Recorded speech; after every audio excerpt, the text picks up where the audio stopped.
Let's go ahead and get started. So I'd like to welcome you all to what is, I think, ninth in the series from the Office of Intramural Training and Education on promoting the mental health and well-being of biomedical researchers.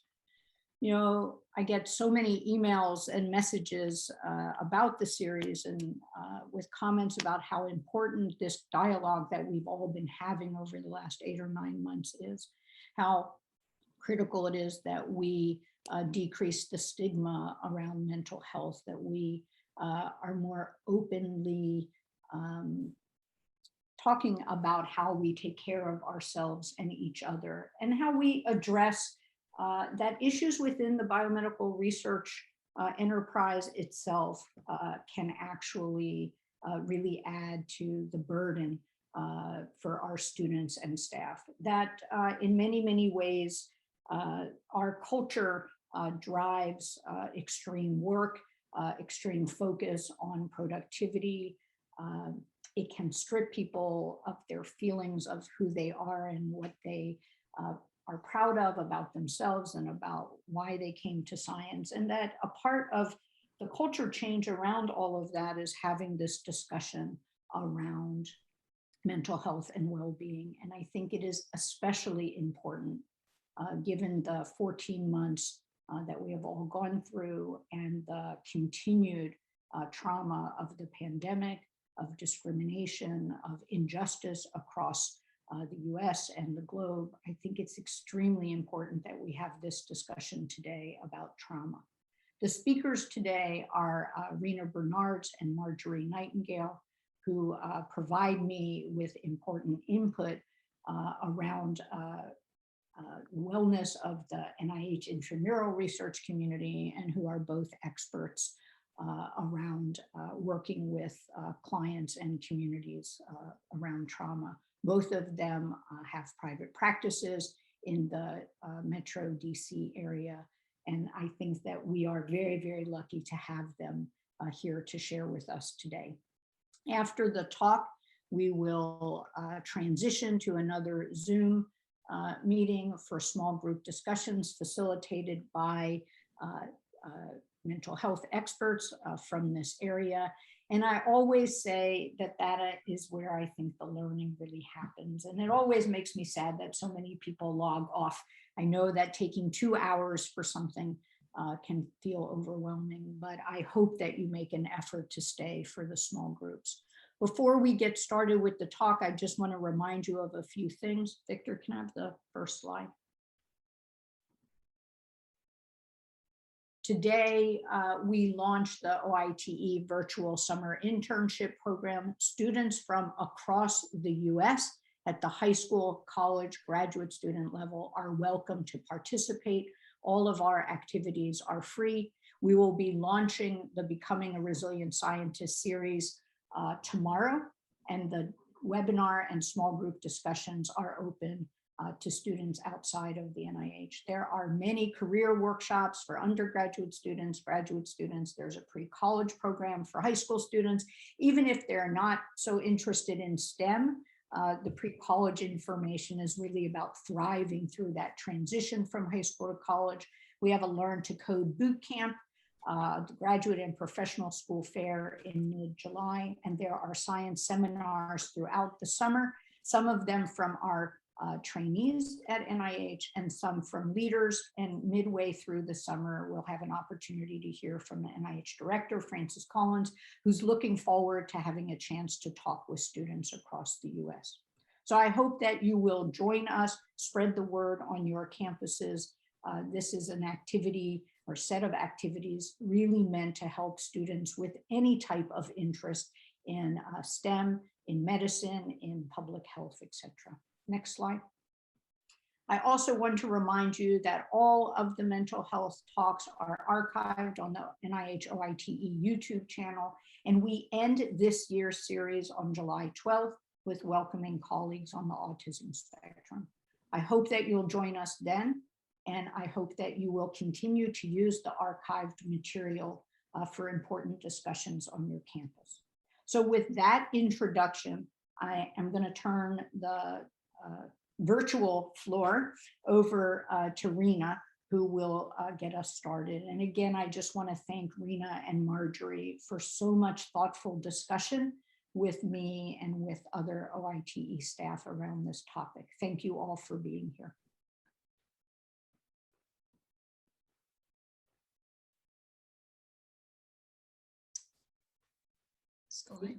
Go ahead, Peter, advance the slide. I'm very happy to be here and to be doing this presentation with Marjorie Nightingale. I'm going to start by telling you what we hope to accomplish today. And as you know, the topic is trauma as it affects individuals and community. We're going to start with the story of a fictitious DC family that's been impacted by COVID-19. And we are going to use the example of the systemic trauma of COVID-19 as a way to understand how trauma affects communities and individuals. We will define trauma and the different types of trauma: systemic, community, and individual.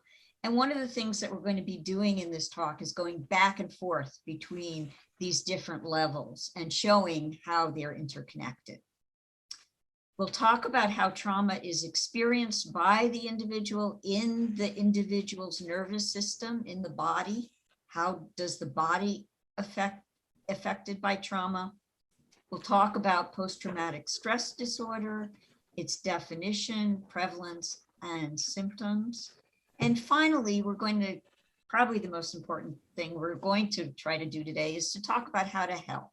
How can trauma be healed at a community and at an individual level? And what are some of the things you all can do as scientists and students and trainees and PIs to impact the way trauma is dealt with in your community? And then finally, we'll share some resources.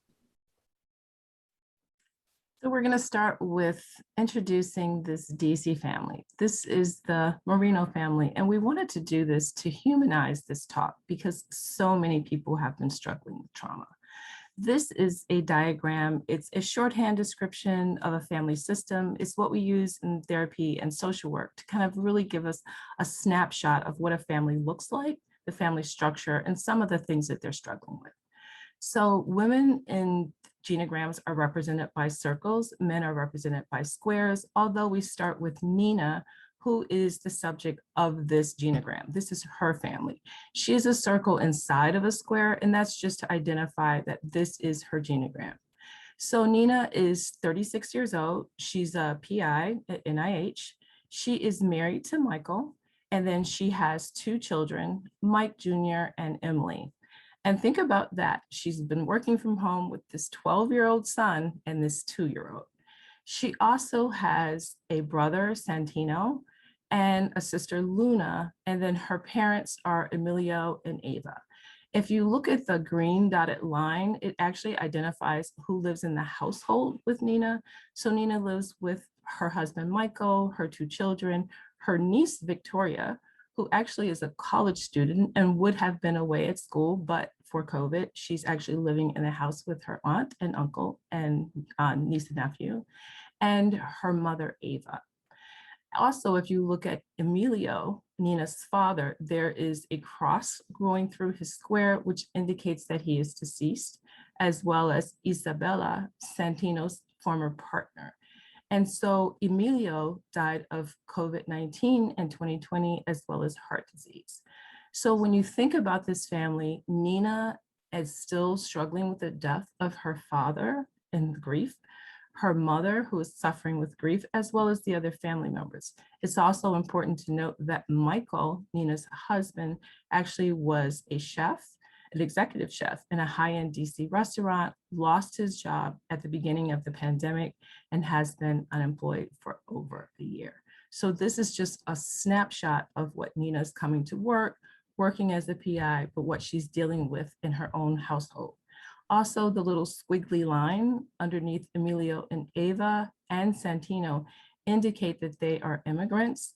Emilio and Ava immigrated to the United States with Santino when he was a baby from Ecuador, and then Nina and her sister Luna were born in the United States. So this is just a snapshot of this family. So what is trauma? Trauma is an emotional response to a terrible event. It could be an accident, it could be a rape, it could be a natural disaster. And these are very kind of different experiences for people, but they're all indications of a potential trauma. Immediately afterwards, shock and denial are typical kind of reactions. And then longer term reactions include unpredictable emotions, flashbacks, strained relationships, and physical symptoms. And people who are in relationship with people who've been through trauma often say it's like living with someone and you're walking on eggshells because their responses are so unpredictable. And while these feelings as the result of a terrible event are normal, some people have difficulty moving on with their lives, and it's really important to note that not everyone responds to trauma in the same way. For example, two people can be in a car accident. One person can experience it as terrible and move on, while another person gets stuck in a trauma. An alternative definition of trauma comes from Dr. Bessel van der Kolk, who wrote this wonderful book, The Body Keeps the Score, talking about trauma. And what he says is that trauma is an event that overwhelms the central nervous system. It alters the way we process and recall memories. And the important key here is that it's not the story of something that happened back then or in the past. It's the current imprint of that pain, of that horror, and that fear that's still living inside of someone.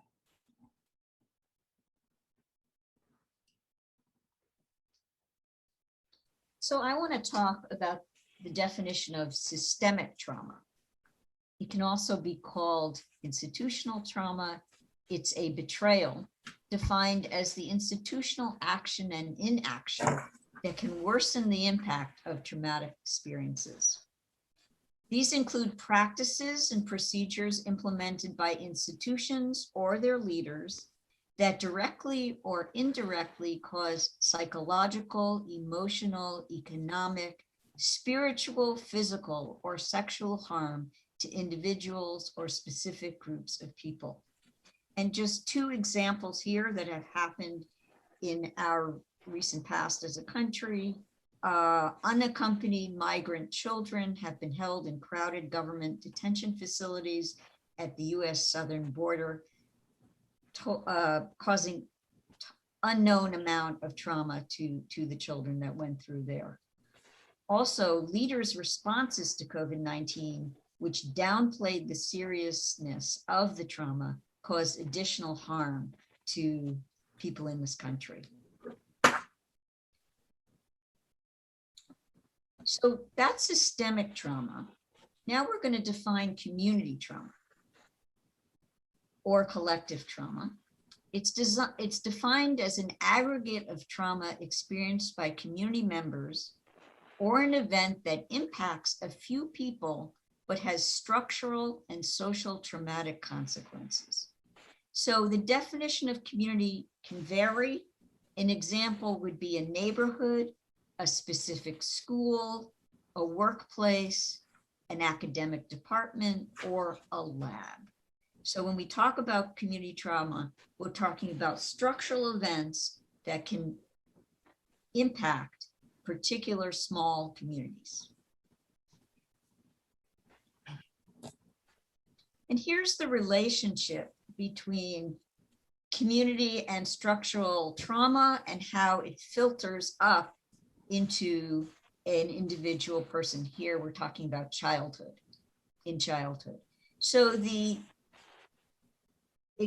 situation where there's poverty, violence, discrimination, poor housing, lack of opportunity, economic hardship, these are the roots that in the tree, as this child is born, they experience things like domestic violence, substance abuse, emotional and sexual abuse, physical neglect, mental illness, and there could be in their family incarceration, homelessness, divorce.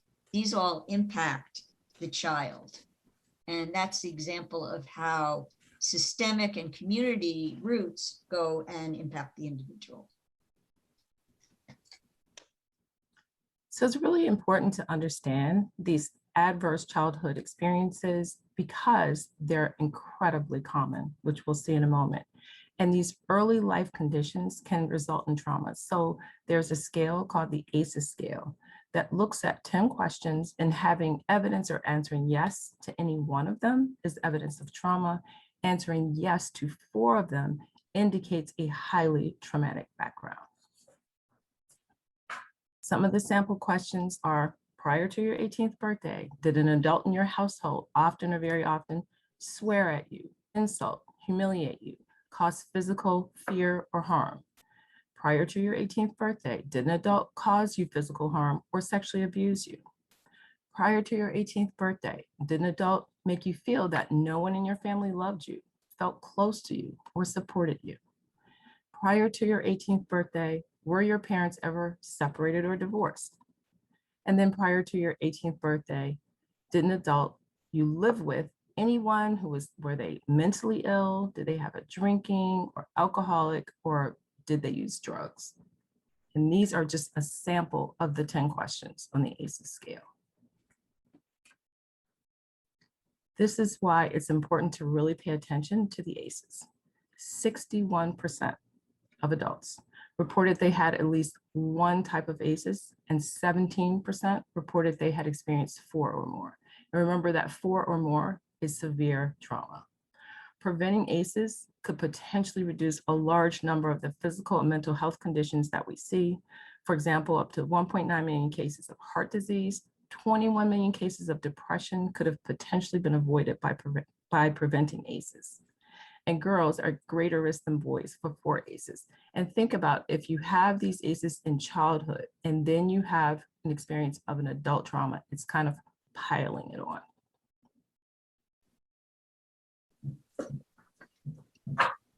So here are some examples of systemic trauma. Natural or human-made disasters. The global pandemic of COVID-19 has been a trauma for all of us. Of course, as we mentioned, people respond differently to trauma, but it certainly has been traumatic for many, many people. Forced displacement, war, terrorism, political violence, victim or witness to extreme interpersonal violence, which happens more frequently in certain communities. System-induced trauma, foster care, incarceration, group identity mistreatment, racism, sexism, classism, homophobia, transphobia, ableBodyism, religious discrimination, and xenophobia are all examples of group identity mistreatment, which can result and does result in trauma to communities and to individuals. So how did COVID-19 become a community trauma, let's say in the scientific community? And we're going to talk a little bit about Nina's family again. So a colleague dies of COVID-19. In our story, Nina, who's a PI, had a colleague in her lab die of COVID-19. Healthcare workers contract COVID-19, concerned about passing it on to family members. Their job losses, layoffs, and financial instability. That's something that happened in Nina's home when Michael lost his job as a chef. Staff working from home can't complete projects due to needing to care for children. Again, in the family that we've been discussing, there are 2 children at home. One is too young to go to there's no daycare, so they're at home. And the other 12-year-old likely needs help with online learning, as many, many children did over the course of this past year. International students have visas as at risk due to inability to complete projects. Trainees are unable to get home to see loved ones who are ill or dying, and trainees who are concerned about the impact of COVID on their families and living in another country. There's an increased lack of safety and incidence of racism due to the charged racial environment during COVID-19. So how does an individual experience trauma in their nervous system? There are two responses that we're going to discuss that are in the nervous system. One is the sympathetic nervous system, and this gets the body moving. It's the fight or flight response. Blood pressure increases, heart rate goes up, breathing speeds. And during a traumatic event, the body prepares for action, prepares to fight or prepares to flee. In extreme injury, the activation symptoms continues to send out stress signals. So even after the event is over, the person is physically safe, they are still sending out, this is how trauma is experienced in the nervous system. The nervous system is still sending out messages of hyperalarm. So there's high anxiety, hyperarousal. A good way to think about it is a gas pedal that's stuck in the car. It's stuck on go. We also have a parasympathetic nervous system, which calms the body down. And in a moment of trauma, that's the freeze response. The blood pressure, heart rate, breathing all slow down. And during a traumatic event, particularly if fight or flight are not possible, the body shuts down and attempts to become invisible, to disassociate in order to absorb the blow. In extreme injury, this deactivation system can continue to shut down emotions even after there is safety. And a way to think about that is that a person will go into depressive state and hypoarousal. So if we're continuing the car analogy, it's excessive use of the brake, excessive sense of no, it's not safe. I can't go out. I can't face the world. So post-traumatic stress disorder, or PTSD, is something that most people have heard of before, but most people think about it in context of the military.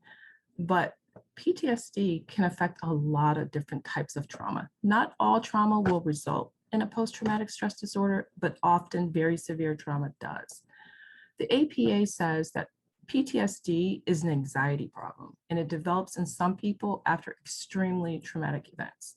And that people with PTSD may relive the event via intrusive thoughts, memories, flashbacks, nightmares, and they might avoid reminders of the trauma and have feelings that disrupt their lives.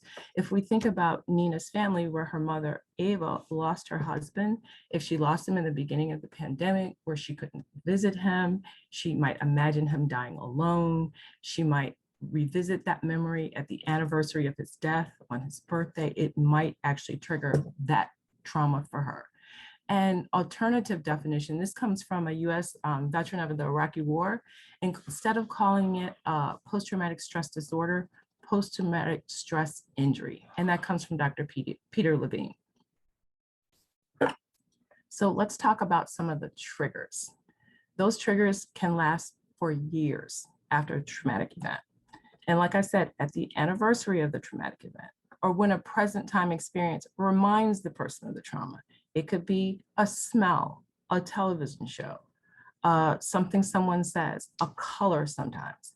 But when a person feels extreme stress at the pressures to succeed academically as a scientist, that could actually trigger PTSD symptoms from a trauma that happened years ago.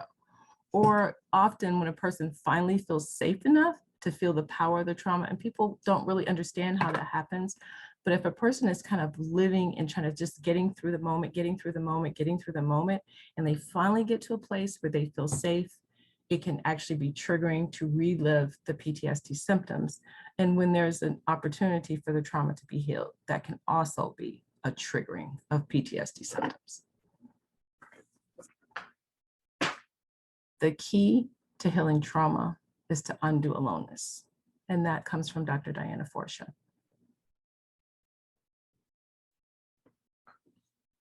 So some of the components of healing community trauma, the way that Rena really described it, think about this colleague that died in the lab, is promoting a sense of safety by maybe Nina disseminating accurate information that emphasizes resilience over threat.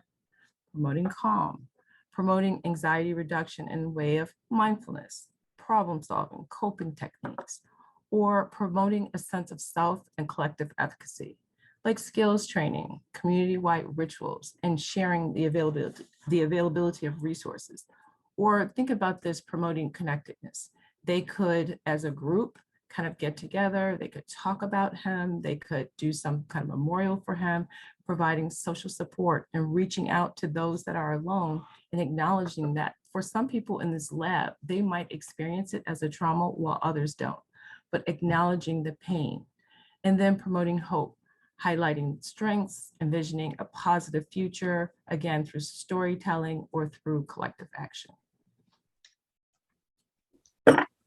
So I want to talk about how different communities found a way to respond and to heal from the traumatic shooting that took place in Atlanta, Georgia this past March, in which at a Asian American run spa, 8 women were shot, were killed, and 6 of them were Asian American.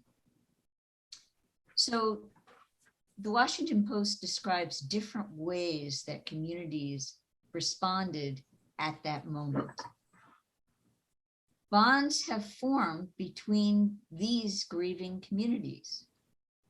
An El Paso survivor checked in on a victim's daughter in Charleston for every tragic anniversary, trial update, or subsequent mass shooting, including this one, the one that happened in Atlanta, led this El Paso survivor to connect with a survivor in Charleston. The Tree of Life Synagogue, where over 10, I think it was 11 members were murdered during a service. This synagogue has dedicated itself to supporting other survivors. Its rabbi saying in a statement, "We know the pain and stinging loss Asian Americans are experiencing." And then as an example of a community healing ritual, Black and Asian American artists came together to paint a mural in Atlanta reading "Black Lives Matter" and "Stop Asian Hate," the picture of clasped, multicolored hands between them. We're going to show this picture now.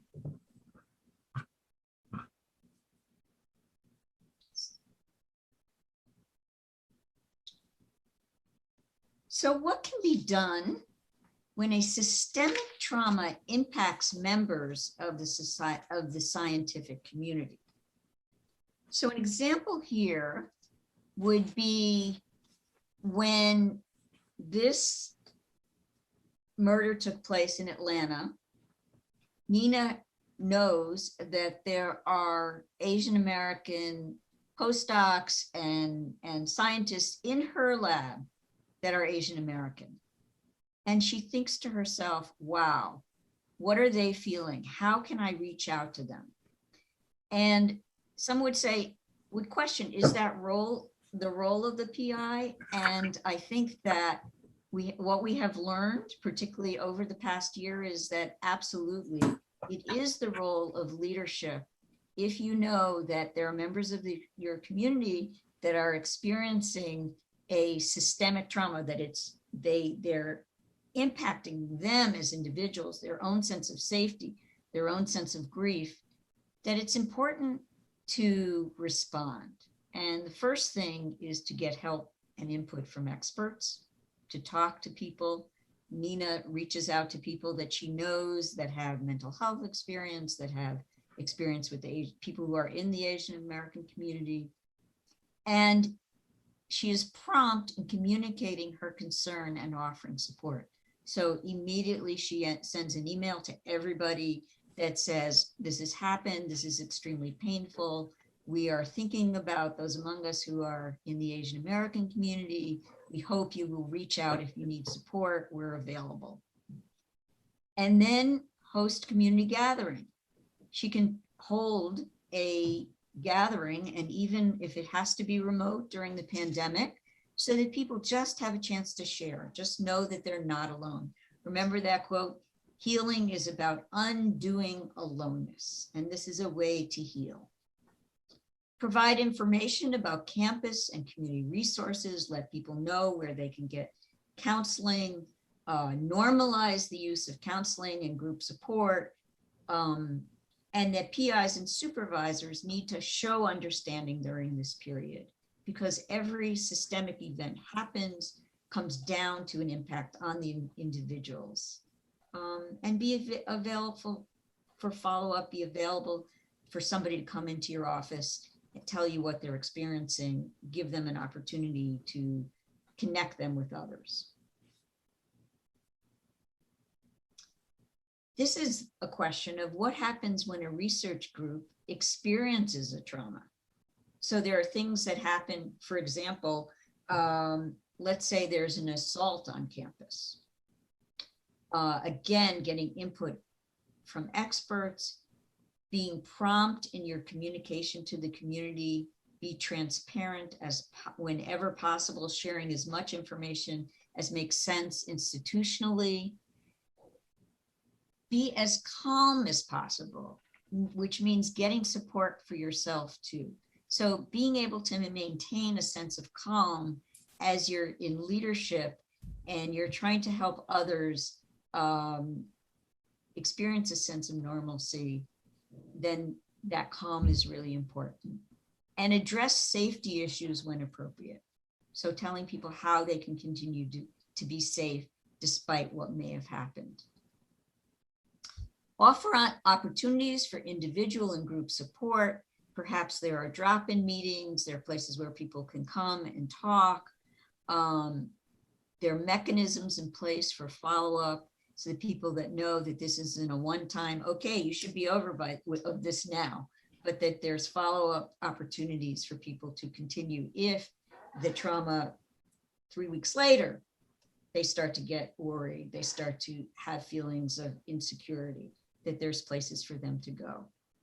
And this is important that, you know, it is a work environment, and having a balance between adjusting for people's needs, but not disregarding the work. And that also is important in creating a sense of normalcy and a sense of safety, because the world goes on despite what's happened. So what can you do to help individual process trauma? And this one might be a little bit more tricky because we're not talking about the entire group, but an individual.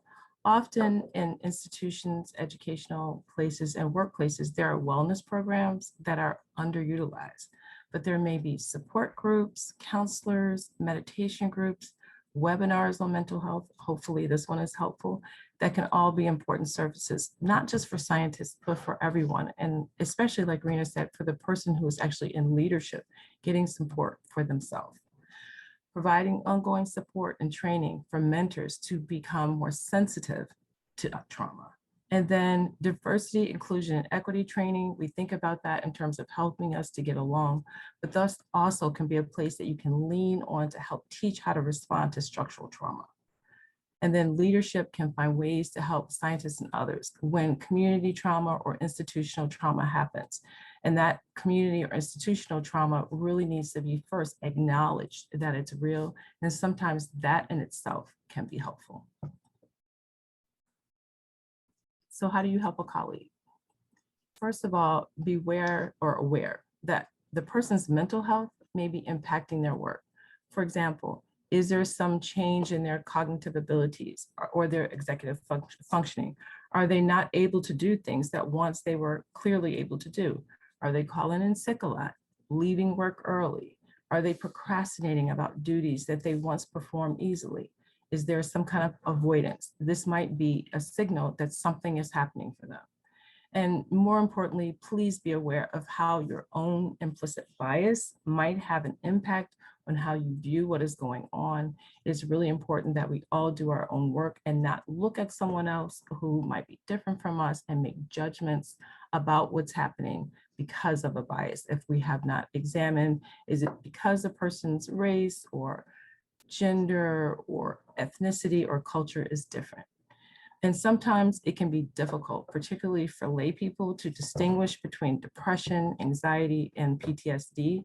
So encourage them to seek input from a healthcare provider that is trained, and be aware that trust is a huge issue for trauma survivors.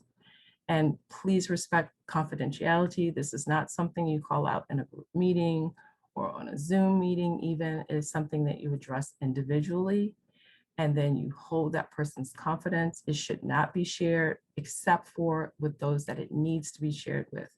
The only kind of caveat we put around confidentiality is if there's some indication that someone is kind of at risk for harm to themselves or others. Many of us have kind of mandated reporting guidelines, and you should act accordingly. So how do you reach out to a person who might have PTSD? What's not helpful is to ask for details. Let them talk to you about it and share as much as they want to share, and don't press for more. Also, don't dismiss what they experienced, like, oh, it's not that bad, or it was a long time ago, or it's over, or even worse, I didn't feel this way, so you shouldn't feel this way. Don't express panic, horror, hopelessness. None of this is going to help. Or don't tell them what to do. Oh, you should do this. That's different from recommending that there's help available, but saying, oh, you should take this action. And specifically for supervisors, don't act hastily in changing their academic or job status or their duties without some input from the person about what they can and cannot handle. So what is helpful is to listen and to express empathy for their pain, and to listen and assess for safety, and then move towards help as indicated or as needed. Suggest that they're willing to listen as much as they want to talk, but respect that privacy, that confidentiality, and any boundaries that they draw around that. But I think this one is the kind of tricky one for most people, is creating that balance between supporting and maintaining the scientific expectations for their work. Often people lean to one extreme or the other. Either they ignore it and then continue the expectations, or they overly support and then don't allow some type of balance. People should still be responsible for the work, but there should be some kind of conversation or kind of community decision around what is appropriate and what is not appropriate with that person's input. So allow for accommodations as needed or what is allowed in the environment. And then suggest that they can get help and that trauma can often be healed. I think people are surprised to know that even traumas from a long time ago actually can be healed with the appropriate support. So connect them to appropriate institutional services, again, for the professionals to really help kind of resolve these traumas. So how can trauma be healed? There's something called trauma-informed treatment, and that means going to professionals that are experienced in working with trauma. The first thing I'm going to talk about is medication for the symptoms of anxiety, depression, and insomnia. And people that would be treating that would be psychiatrists, psychiatric nurse practitioners, primary care physicians. They're all able to provide medication for treating those symptoms. The second leg of treatment is trauma-informed therapy, psychotherapy, which would be provided by a psychologist, social worker, marriage and family therapist, or a professional counselor. And it's important that the therapist have training in trauma treatment, that be one of their orientations. Effective treatment involves connecting to the client on emotional, somatic, and cognitive level. In other words, somatic refers to how the body experiences trauma, because as we talked about the book, The Body Keeps the Score.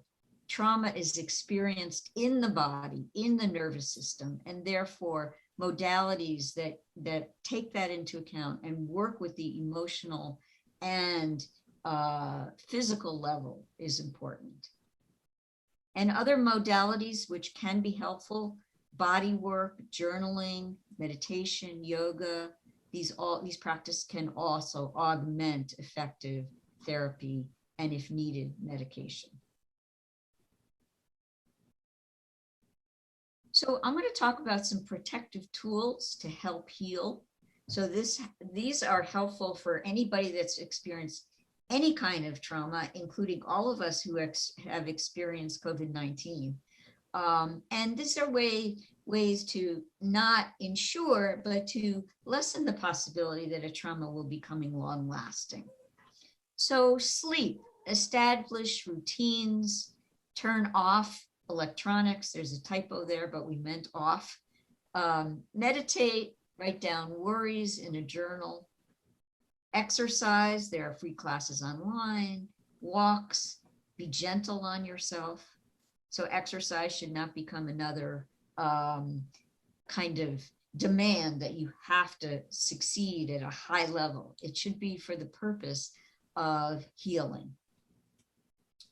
Nutrition, eating nourishing foods, regular meals, staying hydrated, and then adopting a sense of mindfulness, being in the moment, recognizing your feelings, such as sad or worried, without judging them. Ask yourself, how do I feel? Instead of how should I feel? So this is really a common source of pain for people. I should be over this now. I should be able to do all my work without any impact, even though this just happened to me this week. So that should is a really dangerous place to go, and we need to stay in the present, be mindful. This is how I do feel. This is what is going on for me. Maintaining healthy relationships, keeping in touch with family, friends, peers, mentors, and mental health. Don't self-isolate, reach out for help when you need it. And find meaning in your life, which I think is an important, very important aspect of healing. Find meaning in your work, community, volunteering, and activism. And sometimes when we're talking about systemic change, if you're involved in working for change, that gives you a sense of overcoming the trauma that you've experienced. So these are a few references of the quotes that we mentioned in the presentation. Also, you will receive a copy of the slide deck, which has links at the bottom of many of the slides that show you where you can read more about that material. And Marjorie and I are prepared to take some questions and for a little bit of time before the small groups happen. Yeah, so thank you, Marjorie and Rena. I'm actually going to moderate the questions. And I'm going to start with one that comes up a lot in these discussions. And today we have actually a little bit of time to address it. So hopefully we can look at this from a few different ways. And it revolves around the fact that there's a lot of guilt that comes along with missing work, not being as productive as you usually are. And that happens even if your PI or supervisor is really understanding, giving you time, saying, please take care of yourself. There's still that pressure from the sort of broader cultural message we receive in science of always being productive, and how to manage that guilt, which then gets in the way of actually reaching out and seeking support or doing the things that are helpful. Yeah. Rena, you want to take this one? Or you want me to take this one? You can start and I'll add if I have something. Okay. I think that's really common, Sharon. And because when you think about the people who are guilty, those are usually the high performers, people with really strong work ethic, and the sense of, I can't take the time to say, take a walk or take off on a Saturday afternoon and play with my dog or be with my kids or be with my family. But the problem with that is exactly the way you described it. If you're feeling some kind of way and you don't give yourself the time to process it, you're only kind of increasing that anxiety. I think about it as being an anxiety cycle. Then you go around and around and around with that anxiety. So part of the way of dealing with the guilt is some of the things that Rena described. If the person is really stuck with that, it really might be helpful to talk to a therapist that can help them process it. Because I think that what's important is, especially if you have the support of your supervisor or your PI, is recognizing it's okay to take a break. Someone said to me, is it better to finish my PhD in 5 years or 4 years and be stressed out? I mean, and these are heavy decisions, right? Because they have consequences. And they don't just have consequences for the person, but for the people that they work with.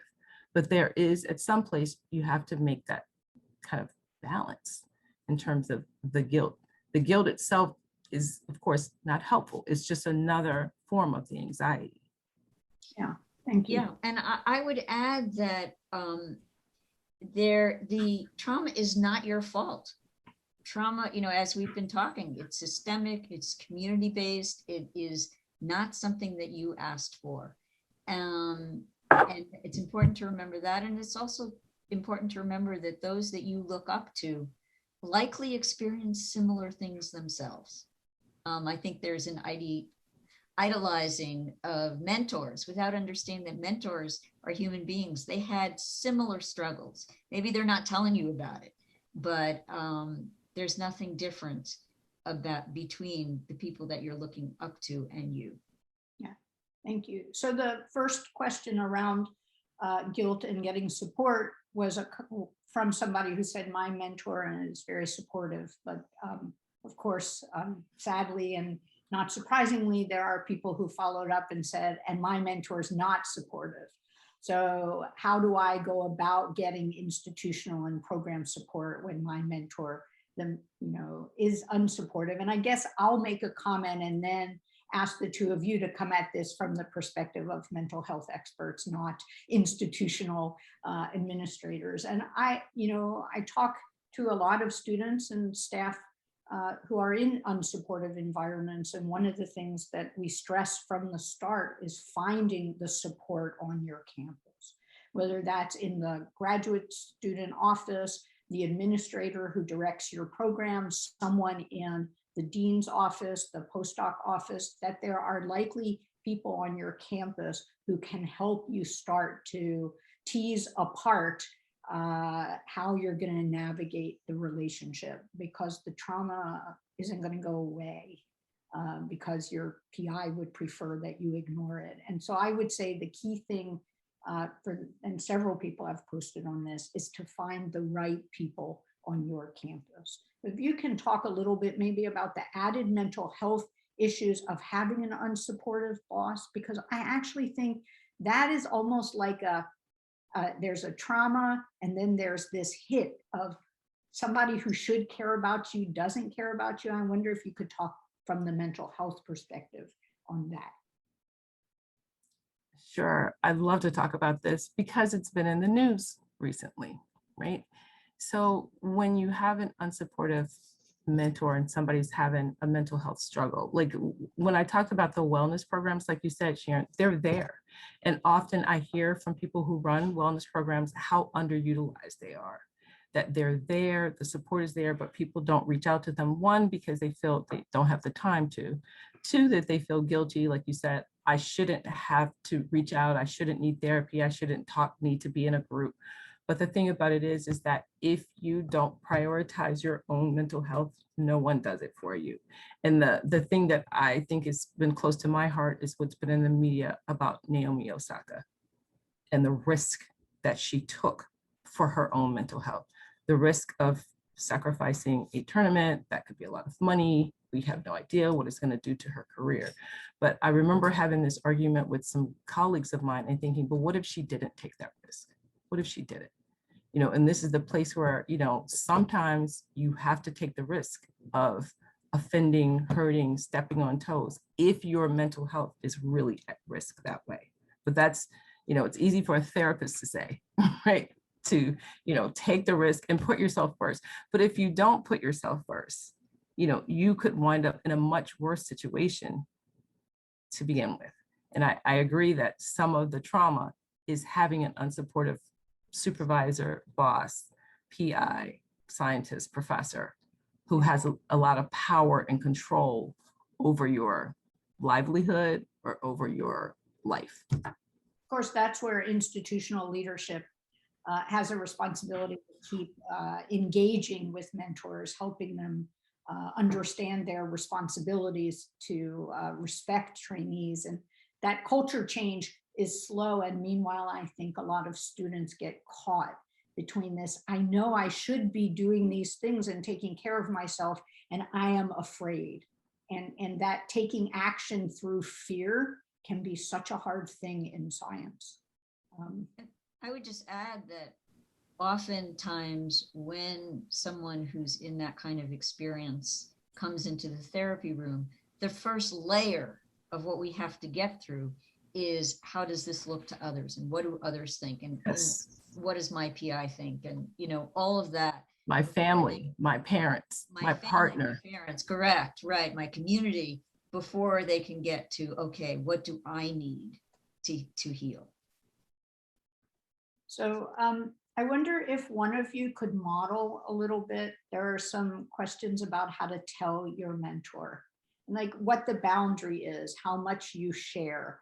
And I guess let's not get into whether it's a supportive mentor or not to start with, because really it starts with the words coming out of our mouths as we want to talk with our supervisor, and whether you could give a sense, not so much in therapist speak, right, but what you might help a client actually do in the office with their supervisor, how to talk about trauma and a need for some mental health support.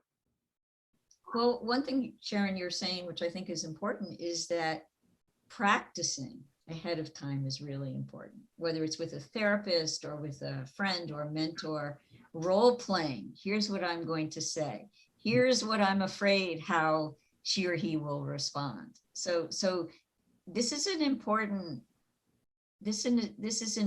step you're taking, and you need to practice it and really get comfortable with the words that feel right to you, revealing just as much as you feel is necessary. You don't have to tell the whole story.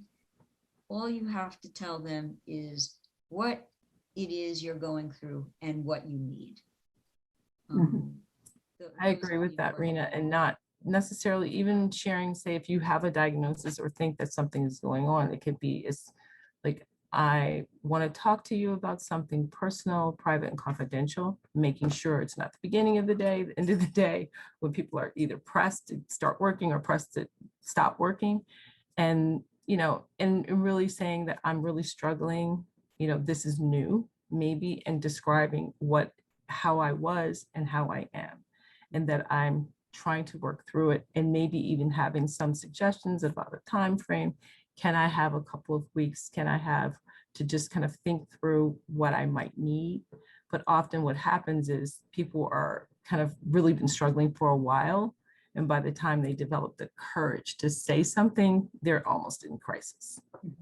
So one of the key things is that fear slows down the process of dealing with the situation. And now suddenly you're dealing with a heightened situation, which is going back to my comment about regardless of whether your PI is supportive or not, institutional officials likely know more about what's available in policies. And I think every student knowing who the people they can go to on their campus is really an important thing, so that you don't wait so long.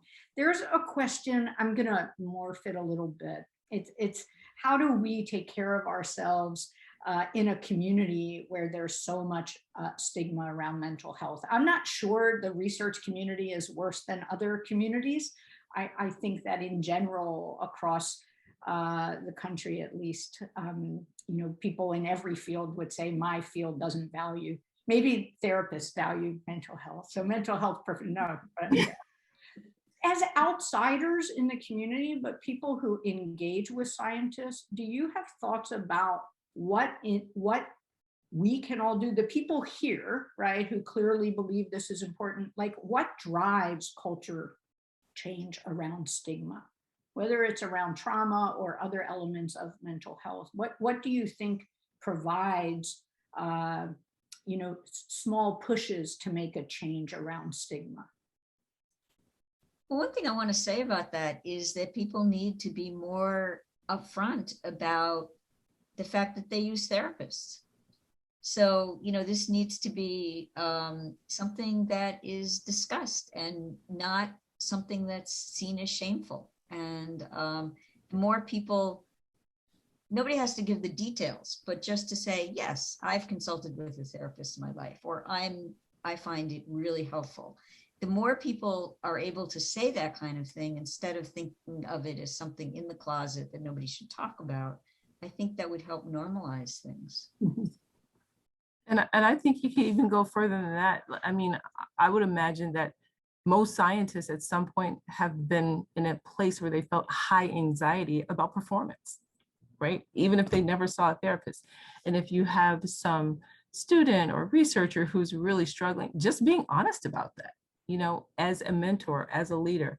Yeah, I remember when I was there, I remember feeling like that, scared, anxious, working myself, till I can't eat, can't sleep, being honest about the reality, because in my practice, in Rena's practice, we see people from top to bottom. It's not just one kind of person who comes in. Everybody has struggles at every level. So it's really about being honest about what's real. That's what I find really reaches people and kind of can free up the space for people to talk about their struggles. And it's not just about the bad stuff, Sharon, but it's also talking about how I built resilience, what I did for coping, because maybe a student or someone who's afraid to talk to their mentor has no idea what next steps to take. And it might be really helpful for someone who has been there, done that, gone through it. Yeah. Somebody might say, I took time off. Somebody else might say, I saw a therapist. Somebody else might say, I took a vacation. I went hiking. I learned how to do yoga. It can be so many different things. Yeah. I think that one of the things we go to right away is wanting to talk about this with our mentor, and maybe one place to practice is with each other. Yes. And so I will one more time just stress that the Resilient Scientist series starts again tomorrow, and I would love to see a really full Zoom webinar. I want to address an article that just came out in Science Magazine on academic bullying. And the question is academic bullying a form of institutional trauma? And I would like to just say yes. I'm not sure we have to discuss yes or no and debate around that. I think bullying of all sorts clearly is traumatic. One of the things I see in mentoring trainees is when they have been bullied in one academic environment, they carry the pain of that bullying to the next research group or the next job or the next opportunity. And whether you could talk a little bit about workplace bullying and how you see people dealing with that. I actually have been in environments, I won't say where, where I have lived it, seen it in my colleagues, seen it in the people above me, people below me. And so it is real. And I think it shows up much more often than we want to acknowledge. I think that the series that you're talking about, like say, for example, in cohorts where people can start talking to each other, can provide that safety, right, to begin with. And then if there's a group of people that are being bullied, say by a particular person, then that collective voice can often kind of maybe move the needle even just a little bit, or at least get a conversation going. Because if multiple people say have been through an individual and they're all having the same bullying experience, it is not the students, it's the other person that's the problem. So again, there's a big responsibility on institutions to change, which is a common theme for all of I mediate the questions for all of these, I have to say every time. There's so much to be proud of in science, but there's a lot for us to be disappointed in ourselves about. And the questions at these really drive that. So there's a lot of comments here about bullying behavior, and sort of on a continuum from just everyday demoralizing things to really horrific things that happen to people. And so based on what you've said today, reaching out and support and talking would be a key part of dealing with that. So with that, I'm going to remind people that, as we do every time we get off this one Zoom webinar to go to Zoom meeting, so that we can get into small groups and talk.